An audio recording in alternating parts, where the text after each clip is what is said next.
사회적으로 핫한 이슈를 키워드로 알아보는 핫키워드 시간입니다. 이민재 캐스터 안녕하세요. 안녕하세요. 네, 오늘 핫키워드 주제, 지역 금융기관에서 벌어진 믿기 어려운 직장 내 괴롭힘 이슈를 준비했는데요. 다음 중 사실이 아닌 것은 무엇일까요? 가장 먼저 보기를 드리겠습니다.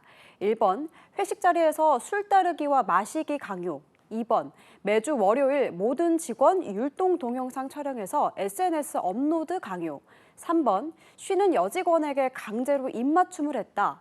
4번, 여직원의 외모와 복장을 지적한다. 제가 보기를 드리면서도 참 입에 담기도 힘듭니다. 설마 이 모든 일이 있었던 건 아니죠? 네, 정말 분노할 수밖에 없는 기가 막힌 일이긴 한데 이번에 고용노동부가 113곳의 지역 금융기관을 기획 감독한 결과 직장 내에서 실제로 모두 벌어졌던 일이라고 합니다. 정도가 심해도 너무 심한 거 아닌가요? 네, 맞습니다. 고용노동부 역시 이번 지역 금융기관들의 직장 내 괴롭힘과 성희롱은 사건의 정도가 심각하다고 평가했는데요. 더 큰 문제는 앞서 언급했던 대로 한 지역 축협에서는 지점 임원이 여직원에게 고객과의 식사 자리에 강제로 참석하게 해서 술을 따르고 마실 것을 강요한 건 물론이고요. 직원이 이런 부분에 대해서 문제를 제기하자 해당 직원을 합리적인 이유 없이 다른 지점으로 발령을 내기까지 했던 겁니다. 고용노동부는 해당 임원을 기소 의견으로 검찰에 송치하기로 결정했습니다. 선을 넘어도 한참 넘은 이런 사태가 지금까지 벌어진다는 건 너무 심각한 문제 아닐까요? 네, 맞습니다. 이것도 고용노동부가 일부 사례를 요약해서 내놓은 거고요. 더한 일들도 있었다고 합니다. 이런 직장 내 괴롭힘뿐만 아니라 이번 고용노동부 조사에 따르면요. 계약 기간이 남은 기간제 근로자에게 퇴사를 강요하고 당연히 줘야 할 임금을 주지 않는 행위도 확인됐습니다. 금액만 해도 33억 원이 넘는 규모였는데요.